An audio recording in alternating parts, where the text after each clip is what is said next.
E aí pessoal, bem-vindos de volta ao nosso curso. Hoje a gente vai ver um paradigma que é dos mais modernos e dos mais utilizados aqui, né? Que é a programação orientada a objeto.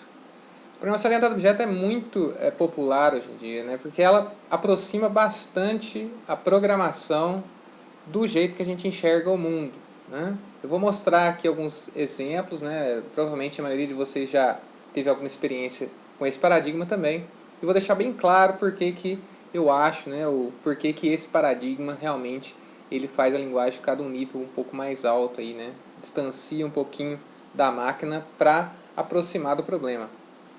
Paradigma de programação orientada a objeto tem como princípio a solução de problemas através da cooperação entre vários elementos. Então, um programa agora não vai ser mais um negócio ali monolítico, né? Que é uma peça só que toma conta de tudo. Na programação orientada a objetos, a gente vai ter várias peças, né? Vários objetos, daí vem o nome, né? Que vão cooperar entre si. Cada um desses objetos vai ser responsável por resolver uma parte, ou vai saber, vai ter uma responsabilidade ali na solução do problema e vai saber tudo sobre aquilo, né? Cada um desses elementos, cada um desses elementos vai ter uma função específica e vai se comunicar com os outros para concluir uma tarefa. Como assim? Se comunicar. Aqui no nosso universo de programação, comunicação geralmente vai ser chamada de funções, métodos de classes e assim por diante, né? Uma analogia que pode nos ajudar aqui, ó. Quando a gente compra algum produto na internet, não é necessário que saibamos como será feita toda a logística. Na verdade, o que interessa é que chegue na nossa casa, né, o mais rápido possível.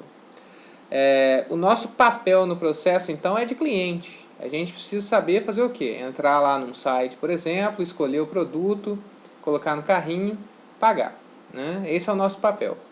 Depois que a gente fizer o pagamento, vai ter um outro ator ali, um outro elemento, né? Um outro agente que vai receber esse negócio, vai separar, vai mandar para o transportador. E tudo isso agora já não é mais responsabilidade.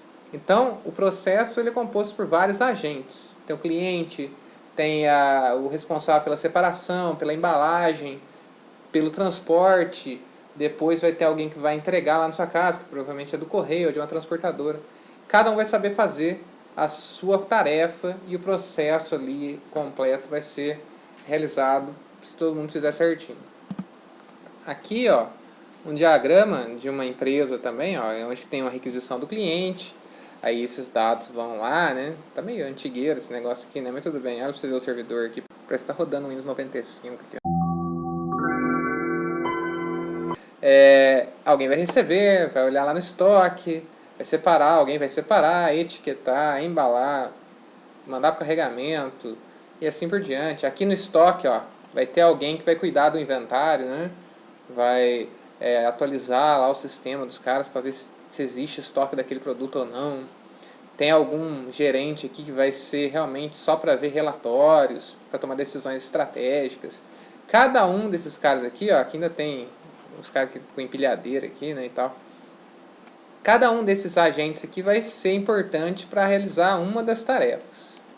E o sistema como um todo vai realizar o processo de venda e de entrega de um produto, por exemplo. Olha lá, nesse exemplo aí, o agente responsável pelo inventário, ele não precisa saber detalhes de execução das outras etapas, então, assim, estrategicamente para ele não é interessante ele saber quem que vai entregar, quem comprou, nada disso, né? A sua responsabilidade é apenas cuidar do inventário e ele se comunica com os agentes de gerência, porque ele vai gerar algum relatório que esse cara vai ler, e ele precisa se comunicar, obviamente, com o estoque, que é da onde ele vai tirar os dados, certo? Então, cada agente vai trabalhar de forma independente, vai saber bem realizar o seu serviço ali, né, o seu trabalho, vai possuir conhecimento profundo, né, da sua parte do processo e vai se comunicar com quem for necessário ali no seu projeto. Você vai definir tudo isso. Quando você pensa num projeto orientado a objeto, você pensa em quem serão os agentes. Esses agentes aí, como vocês já devem saber, que eu já vou antecipar, esses agentes aí vão ser classes, e essas classes vão interagir se comunicando com outras classes à medida do necessário para resolver o problema, né? Chamando métodos ou funções membro públicas aí dessas outras classes. Existem muitas situações cotidianas aí que a gente precisa fazer apenas a comunicação com uma interface, com uma pessoa que serve como interface ali. Se você vai num restaurante, por exemplo, você não vai lá na cozinha, ou você não vai lá pedir lá dentro com o dono do restaurante. Você é vergonha da profissão! Então, geralmente, você vai fazer o pedido através da interface que o restaurante vai te conceder, que vai ser o garçom, por exemplo. Então, você se comunica com o garçom vai levar o pedido para a cozinha vai fazer, né, e tal, vai gerar dados lá para algum gerente, sei lá, né. Então, assim, a comunicação sua, ela se limita ao garçom. Você não precisa conhecer tudo, né. Essa forma de pensamento aí é fundamental no programação orientada a objeto. Que você vai distribuir responsabilidade, né? Não vai ser mais um programão só que cuida de tudo, né? Esses colaboradores aí do processo vão ser os objetos. Vai diminuir a complexidade de cada um dos colaboradores, porque se você tem um programa que tem que cuidar de tudo, você imagina que a complexidade dele vai ser muito alta. Agora, se você tem pequenas partes que cuidam de coisas específicas, olha só, você pode implementar aquilo de maneira mais simples e até facilita para que você faça melhorias pontuais no seu sistema, se for um colaborador ali que está servindo de gargalo para o seu processo ou que não está desempenhando a tarefa da maneira correta. Os colaboradores são especialistas numa atividade específica e se comunicam através de mensagens que vão ser chamadas de funções, né? Ou métodos. Método é uma função membro, né? Passando parâmetros, recebendo o retorno daquela função lá. Aqui tem um gráfico, como é que chama isso aqui mesmo? Uma imagem aqui, né? Um infográfico, onde eu tenho a imperativa, ó, onde eu tenho a minha aplicação aqui que é monolítica. Toda vez que eu falo monolito, eu lembro ou do Chapolin ou do 2001 Odisseia no Espaço, mas está aqui, ó, esse aqui inclusive parece do 2001 Odisseia no Espaço. E você tem os dados, você tem as suas funções, tá certo? Na orientação a objetos você tem a sua aplicação que é bem magrinha, que ela tem pouco negócio nela, poucas regras de negócio. A parte que realmente faz a tarefa está nos objetos, né, ó, que se comunicam com a aplicação. E faltou setas aqui, ó, entre eles também que eles poderiam se comunicar. Tá? Aqui dentro ele tem os dados, ele tem os seus métodos e ele é uma cápsula, né? Ele está trabalhando independentemente. Sob o ponto de vista computacional, na programação orientada a objetos, a gente deve ter agentes, os objetos, que disponibilizam serviços que estão sob sua responsabilidade, o que requer que os objetos controlem os seus próprios estados. Olha só, aqui você tem o estado do seu programa completo. E o programa aqui, o monolito aqui, ele vai gerenciar esse estado todo. Aqui na programação orientada a objeto, cada objeto tem seu próprio estado e ele vai gerenciar esse negócio. Né? Se você precisar saber, fazer uma consulta, saber como é que está o estado lá, você vai se comunicar com ele através de uma mensagem e ele vai te passar. E possam dar soluções próprias aos serviços públicos. Então quer dizer o quê? Eu tenho ali um cara que faz o quê? Ele é o cozinheiro. Então ele tem que ter uma interface pública ali para você conversar com ele. Quer dizer, você tem que mandar o pedido para ele e depois você pode consultar ali, por exemplo, em que altura que está, em que estado que está o pedido, se já está feito, se está 50%, 70%. Depois ele pode retornar o prato completo. Então, ó, existem pelo menos 3 funções aqui. Você fazer o cozinheiro receber o pedido, você pode consultar o estado do pedido naquele momento, pode consultar a lista de pedidos que ele está fazendo naquele momento, né, e o estado de cada um, e ele vai ter que retornar a refeição pronta depois. É uma interface pública, é como que você conversa, o que você pede para ele, o que ele te devolve. Serviços públicos. As linguagens de programação orientada a objetos permitem a criação desses objetos aí, né, que são entidades computacionalmente ativas que guardam um conjunto de dados. Os dados do objeto vão ter alguns nomes variando de linguagem para linguagem. Em Java, por exemplo, vai chamar atributo, em C++ vai chamar membros de dados, mas tanto faz a mesma coisa. E serviços que podem prover. Tem algumas funções que dá para você chamar lá, que vai ser chamado de método em Java, em C Sharp, e de funções membro em C++, por exemplo. Mas isso aí é uma questão de nomenclatura, tanto faz o que você vai usar. Os objetos, eles devem estar agrupados, ou classificados, né? Daí vem a palavra principal aqui da programação orientação a objeto, né? Da programação orientada a objeto, que é classe. Classe e objeto são os dois conceitos mais importantes de programação orientada a objeto. Então, eles têm que estar agrupados de forma a serem reconhecidos como uma unidade pelos agentes que necessitam dos seus serviços, ou pelos seus usuários. Então, ó, cozinheiro é um tipo de agente. Aí você tem o cozinheiro João, o cozinheiro Paulo, o cozinheiro José. Esses caras aqui são instâncias daquele tipo. Eles são cozinheiros concretos, digamos assim. E cozinheiro é uma ideia abstrata, né, até que você implemente. Então, o João, o Paulo e o José, eles estão agrupados na classe aqui, cozinheiro. Eles têm que ter as mesmas, pelo menos, se não tem as mesmas características, o mesmo estado, eles têm que ter a mesma interface pública e os mesmos atributos, não valores de atributos, atributos, né? Então, eles precisam pertencer a uma classe, né, com a sua especificação própria. Para agrupar objetos, a gente vai construir nossas classes nas linguagens orientadas a objeto, né? Classe é um tipo abstrato de dados definido pelo programador. Abstrato só nesse sentido que assim, a definição da classe é abstrata. Depois você vai criar um objeto e ele pode ser concreto, né?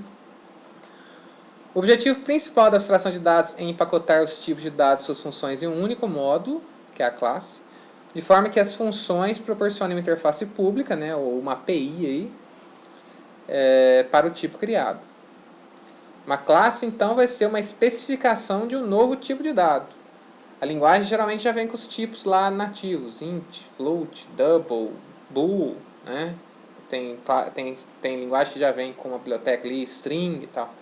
Ah, eu queria criar o tipo cozinheiro, que eu estou falando aqui, ou eu queria criar um tipo carro, veículo. Ah, então você pode criar, só que você vai ter que especificar o que tem dentro desse negócio aí. A especificação do tipo é a classe.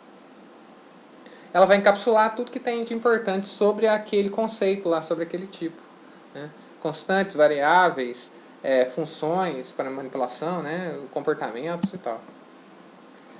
Nesse paradigma aí, a solução computacional de um problema ela é reduzida à definição de quais tipos de objetos vão ser necessários para modelar o problema e como eles devem cooperar entre si. Então é a criação de um vocabulário. Você pensa num restaurante, igual eu falei aquela hora, você vai precisar de quê? De vários substantivos ali que compõem o restaurante. Garçom, cozinheiro, ajudante, cliente, chefe e assim por diante. E esses agentes eles vão ter que se comunicar de alguma maneira. Então, criando um vocabulário, você especifica bem o que é necessário para resolver um problema usando orientação a objeto. E aí os objetos passam a ser unidades computacionais bem independentes, né? Com os próprios dados deles ali, os comportamentos, a interface. Diferente da programação imperativa, onde tudo é responsabilidade do programa principal. E aqui alguns exemplos de linguagens que são famosas por serem orientadas a objeto. C++, Java, Python, C Sharp. Falando sobre a origem aqui da programação orientada a objeto. A primeira que apresentou suporte a esse paradigma foi a Simula 67, que tem esse nome exatamente porque deve ter sido no ano 67. Vou verificar essa informação. Que acabou sendo muito pouco conhecida, mas que serviu com seu pioneirismo para influenciar muitas outras linguagens, né? A partir da Simula, foi criada essa outra linguagem aqui nos anos 80, que é a Smalltalk. Aí sim, ela é considerada até hoje por alguns autores, como a única linguagem puramente orientada a objetos e que foi assim, modelo para a criação de várias outras linguagens. Então, Simula primeiro, Smalltalk são as pioneiras aí. Smalltalk é antiga, para você ver o logotipo dos caras meio retrô aqui, parece um castelinho. Esse cara é o Bjarne Stroustrup, criador da linguagem C++, Isso aqui é uma citação que eu tirei do livro dele, né, do C++ Programming Language.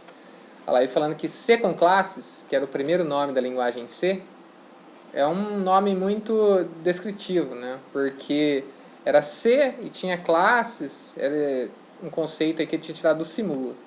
Aí ele pegou um outro nome, C++, porque o mais é o operador de incremento, né, no C, então é uma brincadeira, é uma zoeirinha de programador, né? O C++ é um C incrementado, então é por isso exatamente que chama C++, C++.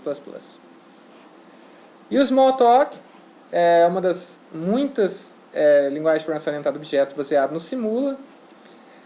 É uma das linguagens de programação mais influentes aí na história, né? Virtualmente todas as linguagens orientadas a objetos que vieram depois foram influenciadas por ele, como essa Flavors, CLOS, Objective-C, Java, Python, Ruby e muitas outras. Tirei isso aqui da Wikipedia. Fundamentos, os pilares da criação. Primeiro conceito, abstração e encapsulamento. Então, sintaticamente, um novo tipo de dados abstrato ou uma classe é um invólucro, que inclui apenas a representação de dados de um tipo específico, né, de um tipo de dados específico, ou seja, alguns atributos, e os subprogramas, ali, os métodos, os construtor, destrutor, que fornecem operações para esse tipo. Unidades de programa que desejam utilizar um tipo de dados abstrato podem declarar variáveis desse tipo. Então, basicamente, esse slide aqui está falando do quê? Classe é a especificação de um tipo, onde você coloca lá quais variáveis que ele tem lá dentro, quais funções mesmo que ele tem lá dentro. Isso aí é uma especificação, é uma abstração, é um conceito, né? Até que você faça o quê? Crie uma variável daquele tipo, preencha ali aqueles atributos com valores, faça as chamadas do método. Quando você tem uma instância da classe, ou seja, uma variável declarada daquele tipo lá, aí você tem um objeto daquela classe. Então a definição é a classe e a instância é chamada de objeto. Essa talvez seja uma das coisas mais importantes para quem está começando a programação orientada a objeto, para que entenda ali o fundamento realmente da linguagem. Esse aqui também é uma analogia que eu gosto muito. Então você tem aqui, ó, a planta, né, o projeto de uma casa popular aqui, ó, todas elas são iguaizinhas. Isso aqui é a planta, isso aqui não é uma casa. Isso aqui especifica como que vai vir a construtora lá, ou o pedreiro, construir a sua casa. Isso daqui, trazendo para o universo de programação, é a classe. A classe especifica como que faz, o que tem dentro de um objeto. Tá certo? Aí, cada uma dessas casas aqui, ó, foi construída utilizando a mesma planta, o mesmo projeto.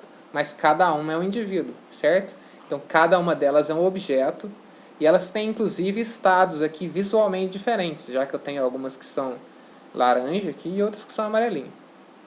E entre outras coisas, lá dentro tem outros móveis, outras pessoas que moram, o estado de conservação da casa vai ser diferente e assim por diante. Tá certo? Então, casas construídas são objetos do tipo da classe casa que foi especificada nessa planta. Top, hein? Abstração de dados estende a noção de tipo, provendo ao programador mecanismos de encapsulamento para definir... de novo isso aqui não, né? Esse encapsulamento permite que constantes, variáveis, blá, blá. Como exemplo, vejamos a classe pilha. Então, ó, nem sempre a gente vai querer representar com a nossa classe, com o nosso novo tipo de dados ali, um conceito do mundo real. Às vezes vai ser um conceito computacional, como é pilha, né? A estrutura de dados ali, last in, first out, né? Que é onde você empilha e desempilha as coisas que eu escrevi em C++. Aqui está um arquivo de cabeçalho de uma classe escrita em C++, a classe chama pilha. Ó. Toda a parte de dados, tipo, acesso aos dados mesmo da pilha, é privada. Então eu não deixo um cara chegar ali no meu objeto e mexer de qualquer jeito no estado dele. O estado do objeto é a classe que define como é que vai ser feito a manipulação desse estado aí. Não é o cara chega ali e pensa que é a casa da mãe Joana, né? Então eu tenho a seção de coisas da minha classe que são privadas. Inclusive tem uma função aqui também, que ela é utilitária, né? Ela serve para alocar memória, que eu não deixo o cara usar de fora também. Aí depois tem uma seção pública, ó, onde vai ter algumas coisas aqui, construtor e destrutor, e a interface, que são funções que o cara vai poder utilizar. Então eu tenho aqui uma função que verifica se a pilha está vazia, que ele insere aqui, que ele empilha um novo elemento, que ele desempilha o elemento, o pop, o top, que serve para ver quem está no topo da pilha naquele momento, e assim por diante. Beleza. Em C++ também tem uma outra palavra que chama protected, né? Que além de public e private, mas não vou falar sobre isso, tem a ver com herança, que eu vou falar mais para frente. Então, cada objeto é responsável pelo gerenciamento do seu estado, e o estado não vai ser modificado a zóio, né? Falando em mineirês claro. O estado vai ser atualizado apenas com chamadas dessas funções que são públicas aqui. E olha só que beleza que fica o nosso programa principal. No programa principal, eu vim aqui, ó, instanciei um objeto da classe pilha, falei que ele tem 50 posições aqui, por exemplo, a capacidade de 50 inteiros, né, que ela é uma pilha de inteiros, certo? Isso. Imprimi aqui, ó, a pilha está vazia? Se está, sim, se não, não, beleza. Inseri uns elementos nela, ó, push. Depois perguntei, fiz algumas consultas aqui sobre o estado dela, quem está no topo, tirei os dois aqui, quem que está no topo agora. Então, ó, o programa que utiliza a classe ele não tem responsabilidade sobre o que ocorre internamente. A pilha, ela vai ser responsável por todo esse mecanismo de empilha, desempilha, está vazia. Aqui eu só vou fazer consultas e vou fazer pedidos para o objeto da pilha, né? Esse programa aqui, se a gente for humanizar ele aqui, ó, ele ignora os detalhes do que acontece dentro da pilha. Ou seja, é aí também que a gente fala sobre abstração, né? Eu uso a pilha sabendo como funciona a interface pública dela. O que ela faz lá na sua vida privada, eu não sei. Ela cumpre o seu papel, tá? Então, abstração, quer dizer, eu não fico preocupado com detalhes. E encapsulamento, porque tudo que é importante sobre pilha está dentro da classe. E além disso, você ainda tem coisas privadas lá, encapsuladas, que o cara não pode ficar mexendo. Vocês viram aí como é que a linha principal do programa ficou bem simples, né? Sem detalhes. Então, se eu tivesse que ficar empilhando, desempilhando esse negócio aqui, ó, ia ter um monte de código técnico aqui. E olha como é que esse negócio está bem fácil de ler, até para uma pessoa que talvez esteja iniciando a sua vida de programador, né? Então, uma das maiores motivações para a abstração de dados é a redução dessa complexidade e, né, criando uma forma de fazer com que programas grandes e complexos sejam mais modularizáveis. Aqui tem um exemplo. Imagine que a classe pilha não desempilha da maneira certa. O que é necessário modificar? Não, ou que é necessário modificar a maneira como a classe carro realiza uma aceleração. Ou ainda, a maneira de se imprimir os dados de um estudante precisa ser atualizada. Se não fosse chamado de função membro de classes, eu teria que sair procurando no meu código inteiro todos os lugares em que eu fazia essas tarefas aqui e mudar em todos os lugares. Como eu estou fazendo chamada de função, basta eu ir na função específica, que é de desempilhar, ou de acelerar, ou de imprimir, e fazer a atualização que eu quero ali, e todo o meu programa, obviamente eu preciso compilar novamente, né, mas o meu programa vai funcionar daquela nova maneira lá, dividindo responsabilidades, hein? E que recursos que tem nesse paradigma aí? Quais são os mais importantes? Claro que eu não vou falar sobre todos, né, mas tem que falar sobre os básicos. Joia. O que eu estou falando aqui é que os tipos que você vai definir com a sua classe, eles geralmente, né, eles podem ser utilizados de maneira muito parecida com o que você faz com os tipos nativos. Com a mesma notação, vocês viram lá que eu declarei uma pilha, ó, como eu declararia um int aqui. E inicializei ela com o inicializador do linguagem C++. Com a mesma facilidade e com a mesma conveniência. A descrição da classe era composta por 3 elementos geralmente, né? As declarações dos membros de dados, os protótipos das funções e as definições das funções membro. Daqui a pouco eu mostro um exemplo completo aqui. Na classe, eu vou ter variáveis de instância e variáveis de classe. Uma variável de instância é aquela que é própria de cada objeto.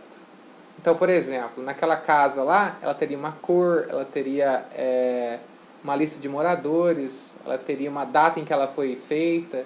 Isso daí é próprio de um objeto, de uma classe. Então, é uma variável de instância.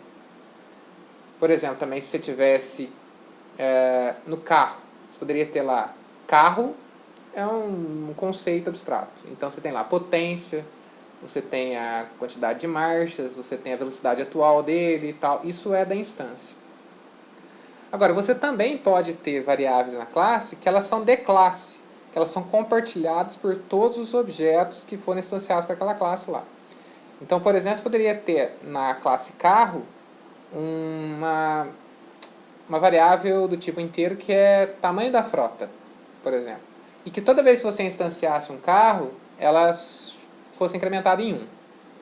Aí qualquer carro que fizesse uma consulta a essa variável aí, daria o mesmo resultado. Por exemplo, você fez 3 carros, se você fizer um quarto, todos os 4 vão ter valor 4. Se você fizer um quinto, atualiza o valor de todos também. Isso daí é uma variável de classe, né? Uma variável que é compartilhada por todos os objetos dela. Geralmente, a palavra reservada da linguagem que está associada a esse tipo de variável é a palavra static, né? O static. Os comportamentos permitidos para a transformação dos dados, né, são as funções membro. Isso aí que vai ser utilizado para transformar o estado ou para fazer consultas sobre o estado de um objeto. Alguns podem ser private, né, privados, mas geralmente as funções membro ou os métodos, eles vão ser a interface pública, vão ser o caminho que você vai dar para o usuário utilizar a sua classe, né, atualizar ali o status objeto e tal, que eu falei agora há pouco, fornecendo então uma interface de comunicação com usuários da classe. Seja o usuário da classe é quem? É o programa principal, é outra classe que instancia um objeto dessa, é uma outra pessoa que pegou a sua classe lá no Git e está usando no projeto dela, ela tem que saber também como que ela se comunica e assim por diante. Então, programas orientados a objetos, eles podem ser vistos como coleções de objetos que se comunicam através de chamadas de métodos, que são, assim, muitas vezes, aí, de uma maneira bem livre, aqui, chamado de mensagens. Construtores e destrutores, tomando uma certa liberdade aqui, são um tipo particular de método, aqui, né, de função membro, que tem finalidades específicas importantíssimas. O construtor é uma função ali que geralmente não tem tipo de retorno e tem o um nome igual ao da classe, nem sempre, né? Aqui eu até coloquei init aqui porque vai ser assim no Python, mas tudo bem. Não possui tipo de retorno e a função dela é construir o objeto, inicializar os atributos de um objeto que você está criando ali, colocando nele um estado inicial. Beleza? Ele vai chegar na memória lá. Imagina que você precisa alocar espaço para dinamicamente um ponteiro. Vai ser feito no construtor. Você precisa falar que, por exemplo, uma casa foi construída hoje. Aí você vai ter lá falando que a casa foi construída lá no dia 16 de setembro de 2020 e assim por diante. E o destrutor faz o papel contrário. Quando o seu objeto sai do escopo, ou que o seu programa acaba, ou que tinha um ponteiro lá do seu objeto lá e dá um delete, o que vai acontecer? Vai entrar nesse método destrutor, que geralmente também tem o mesmo nome da classe, mas com um tio antes, e ele vai realizar uma faxina, ele vai desalocar o que foi alocado, vai devolver recursos do sistema, né? Essas coisas que são feitas, ou que necessitam de ser feitas quando você matar ali, você finalizar um objeto de uma classe. Aqui de novo a pilha, ó. O que tem de dados, variável de instância? Um vetor de dados, um inteiro que fala para mim onde está o topo da pilha e um tamanho. E tem uma função auxiliar aqui que é um método privado que chama aloca memória, que eu vou chamar para alocar esse vetor de dados aqui. Construtor, ó, eu tenho 2 construtores, um padrão que não recebe parâmetros e um que recebe um inteiro. Que o inteiro aqui, ó, lá naquela chamada eu passei o inteiro, eu passei 50. É para inicializar o tamanho da pilha. Se o cara não passar, provavelmente dentro desse construtor aqui vai ter um tamanho padrão da pilha lá. Taca 10 lá, sei lá. E o destrutor da pilha que vai precisar o quê? Desalocar esse vetor aqui, né? Devolvendo a memória para o sistema. E se tiver que fazer mais alguma coisa. E os métodos públicos que são para o usuário utilizar. Acessar e ter um vislumbre ali do estado interno da sua pilha naquele momento. Herança também é um conceito importante para programação orientada a objeto, né? Obviamente sempre houve pressão para a produtividade, né? Sempre haverá. E a herança vem ser um forte fator que possibilita a reutilização de software. Por quê? Fica claro muitas vezes quando você está fazendo um sistema que existem classes que são muito parecidas entre si. Eu vou dar um exemplo daqui a pouco. Se você tem classes que são quase iguais, que são diferentes por um detalhe, elas não poderiam herdar todas essas características que são iguais de uma outra classe e depois só especializá-las? Quer dizer, ficaria bem interessante. Então, a herança é um relacionamento entre classes em que é criada uma nova classe, né, que geralmente vai ter esses nomes aqui, ou é subclasse, ou é classe derivada, que vai absorver todos os dados e comportamentos de uma classe que já existe, que vai chamar classe base ou superclasse, e vai acrescentar novas capacidades, personalizar outras. Ou seja, você tem ali uma classe, por exemplo, pessoa. Pessoa é uma classe bem geral. Pessoa tem nome e CPF. Aí, de pessoa, você pode fazer duas classes, por exemplo. Aluno e professor. As duas herdam de pessoa. Por quê? Porque aluno também tem nome e CPF e professor também tem nome e CPF. Então você herda dela, você não precisa escrever isso de novo. Ela já é, quer dizer, aluno passa a ser uma pessoa e professor passa também a ser uma pessoa, além das coisas particulares que tem aluno e professor. Olha lá, por isso os nomes de herança, né? Uma classe que deriva de outra herda as características e os comportamentos daquela classe lá. Aqui uma hierarquia de classes. Por exemplo, você poderia ter uma classe veículo bem geral, que tem ali alguma coisa que seja importante para veículo. Aí de veículo você tem algumas especializações, ó, você tem motos, tem carros, tem caminhões, tem jet skis, tem um monte de coisa. Né? Aqui eu coloquei essas três. Que cada um vai ter suas características próprias, além daquelas de veículo. E de carro, além das características de veículo e de carro, a gente tem carro popular, esportivo e elétrico. Então, se você pegar um carro elétrico, ele vai ter tudo que tem em veículo, tudo que tem em carro, mais as coisas específicas de um carro elétrico. Tá? Esse é um relacionamento do tipo E1. Né? A motocicleta é um veículo, carro elétrico é um carro, assim por diante.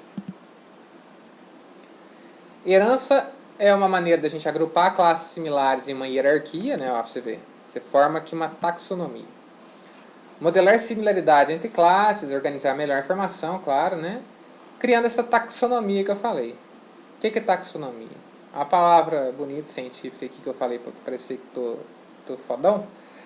Taxonomia é categorização. Né? É uma importante área de pesquisa em psicologia, né? Na área de cognição.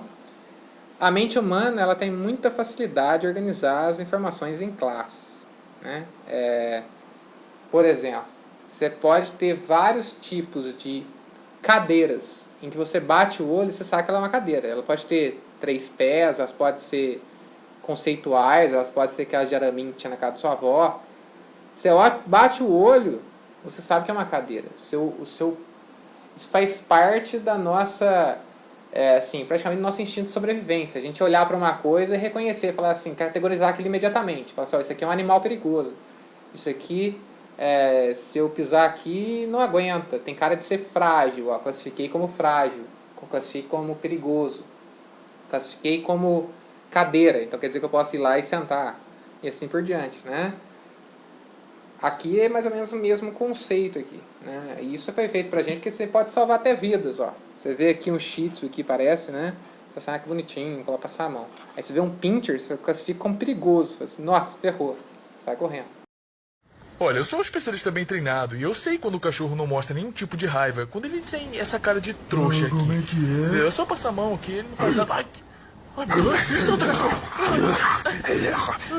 Eu mato. Ou não sai correndo, porque vai correr atrás, certo? Aqui um exemplo menos prático do que o cachorro, mas ainda super legal. Algumas pessoas no ambiente universitário podem possuir algumas particularidades, né? Então aqui, ó, pessoas na Unifei, Universidade Federal do Itajubá, aqui, ó. E dentro desse grupo de todas as pessoas que da Unifei, que tem só nome e endereço, eu tenho um grupinho aqui que é os de alunos e o de professor, de professores. Então, pessoa é uma classe da qual herdam aluno e professor todas as suas características. Aqui, ó, os exemplos são legais, ó, o Ferris Bueller e o Indiana Jones. Então, o Ferris é um aluno, ele tem as características de pessoa, nome e endereço. Além disso, ele também tem os comportamentos. Ó, ele também tem uma função que muda o endereço e uma que imprime informações de perfil. Então, ele tem essas coisinhas de azul aqui que ele herdou de pessoa. E ele tem essas outras coisas que são próprias dele. Os membros de dados aqui, ó, a sigla do curso que ele faz e o número de matrícula. E ele também pode ter uma função lá que ele muda de curso, por exemplo. E o professor também tem nome e endereço, muda o endereço e imprime perfil, mas ele tem as coisas dele. Ele pode ter um CIAP, né, porque como é a Unifei, ele é um servidor público. Categoria que ele categoria assistente, adjunto e tal. E qual instituto que ele pertence na universidade. E ele pode ser promovido, que é excelente, e ele pode mudar de instituto se ele brigar com os outros seus colegas. Beleza? Então, ó, a parte azul é comum aos dois, porque eles herdaram da mesma classe, pessoa. Aqui está a classe pessoa, ó, escrito C++, minha linguagem favorita aí, ó. Protected é o equivalente a private, mas que permite que seja herdado, né? Então você tem que usar protected como parte protegida, aqui, privada do seu programa. Mas se você usar private, ninguém consegue herdar daquilo. Então, geralmente, se for usar herança, tem que ser protected. Tem string nome, string endereço. Ó, eu até incluí aqui a biblioteca string. Muda endereço e imprime perfil. Classe básica aqui. Ó. Aqui está a implementação dela. O que eu faço? No construtor da classe pessoa, ó, ele recebe duas strings. O destrutor é vazio, porque não tem nada para destruir aqui. Eu não aloquei memória, não fiz nada. Inicializo o nome com N, endereço com E. Se o cara quiser mudar o endereço, ele passa a nova string para mim e eu atualizo. Se o cara quiser imprimir o perfil, eu imprimo dessa maneirinha aqui, ó, nome e endereço. Agora o aluno, ó. A herança do tipo public, aqui eu não vou entrar nesse detalhe não, gente. Eu estou herdando de pessoa, tá? Public mantém todas as relações de private e public que tinha na outra lá. Aluno herda da classe pessoa, é assim que a gente faz aqui com a sintaxe C++. Eu não preciso repetir, então, nome e endereço. Então, eu só coloco as coisas a mais que tem. String do curso, int matrícula, número de matrícula.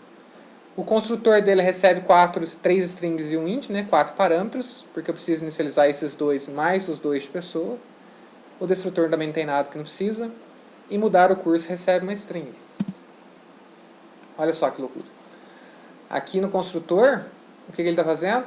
Inicializa a pessoa. Isso aqui é sintaxe bem particular de C++, obviamente, né? Mas ele está inicializando também. O que ele faz aqui? Ele chama o construtor de pessoa. O construtor de pessoa vem aqui e coloca N no nome e no endereço. É a mesma coisa aqui. Inicializa o curso e a matrícula.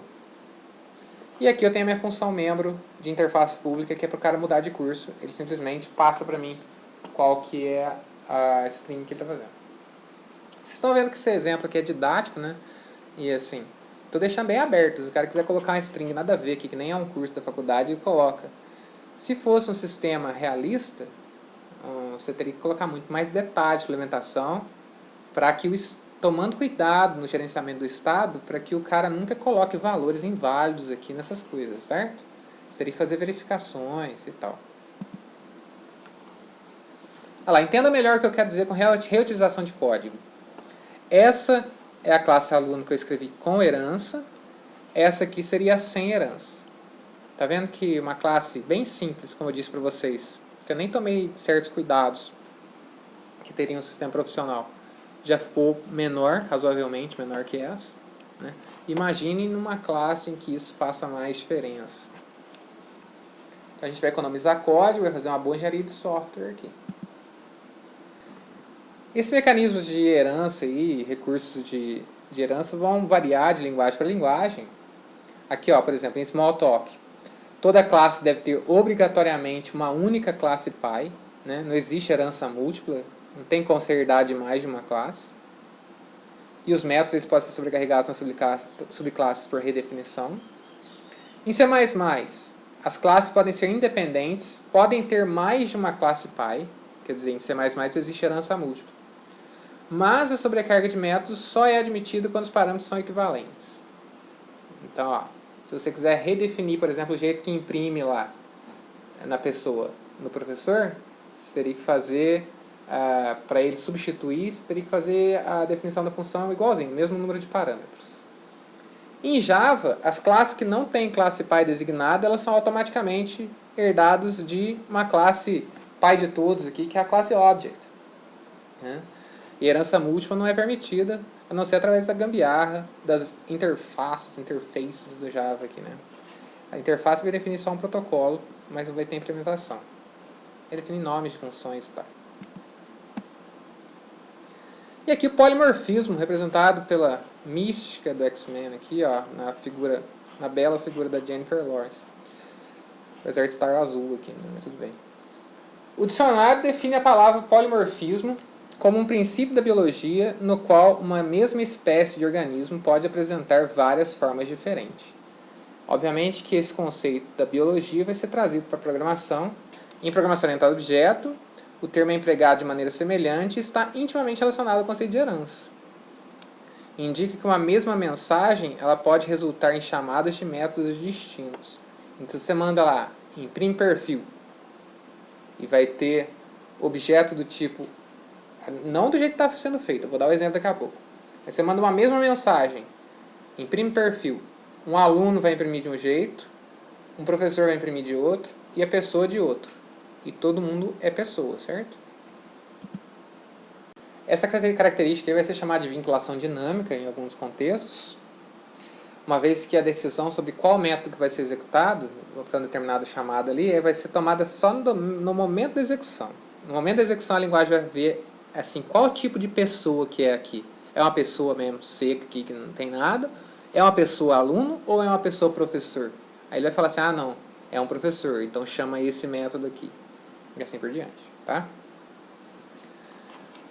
Esse é um conceito, assim, uma ferramenta poderosa aqui da linguagem da programação orientada a objeto, né? Objetos de classes diferentes, mas que sejam de uma mesma hierarquia. Podem ser tratados de maneira genérica, quer dizer, igual em alguns cenários, em que isso aí seja conveniente. Por exemplo, você pode ter uma fila do banco da universidade. Lá pode entrar qualquer pessoa. Aí você taca lá dentro aluno, professor, servidor técnico administrativo, sei lá, visitante, qualquer um que entrar ali, é uma fila de pessoas. Aqui em C++, olha só, eu tenho a função main, eu tenho uma classe forma, que é forma geométrica, ela recebe aqui só a .xy aqui, né, a origem dela. Eu tenho uma forma retângulo e uma forma círculo, as duas herdam de forma, tá certo? Aí elas vão ter, além dos xy aqui, da origem, retângulo vai ter altura e largura, e círculo vai ter o valor do raio. Fiz todos eles como ponteiros aqui, ó, e tive que fazer a declaração com nil, né, a alocação de memória. Por que isso? Porque polimorfismo só funciona em C++ com ponteiro. Não dá para você fazer com instância normal. Senão a vinculação dinâmica dele não rola. Aí eu fiz um vetor, ó. Vetor formas, que tem 5 formas nele. Também são representadas através de ponteiros. Na posição 0 eu coloquei o círculo 1. Olha lá, esse cara. Na posição 1, RET 1, circ 2, RET 2 e ponto, que é a forma. Depois, o que eu fiz? Eu quero percorrer esse vetor de formas aqui, ó, através desse for, e sem fazer nada além disso, eu quero que cada um desses objetos imprima as suas informações, ó, imprime dados de forma especializada. Então eu fui lá na classe forma e ela imprime que jeito? Ela imprime lá, origem, dois pontos, x e y.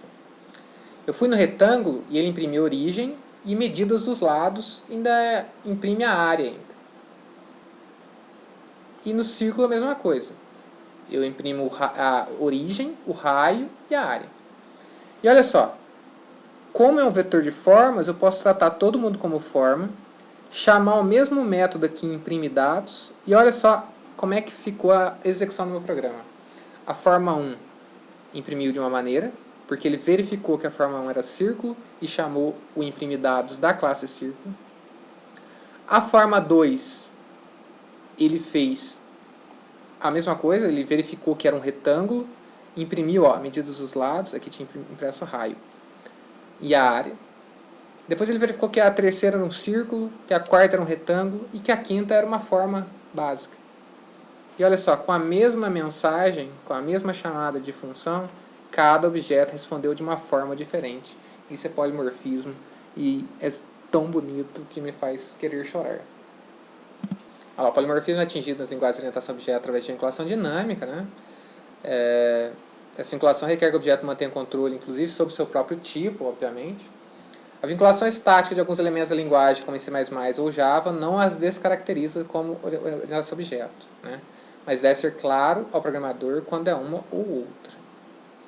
Em Smalltalk, todas as variáveis são polimórficas, porque as suas vinculações de tipos e métodos são dinâmicas.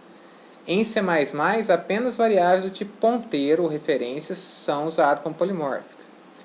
Em Java, variáveis declaradas como objetos são polimórficas e por isso têm seus tipos e métodos vinculados dinamicamente. Então vai depender de linguagem para linguagem, você vai ter que saber a característica de cada. Beleza, eu já falei muito por hoje. Na próxima aula a gente vai ver exemplos, né, práticos aqui de implementações orientadas a objetos na linguagem Python. Até lá!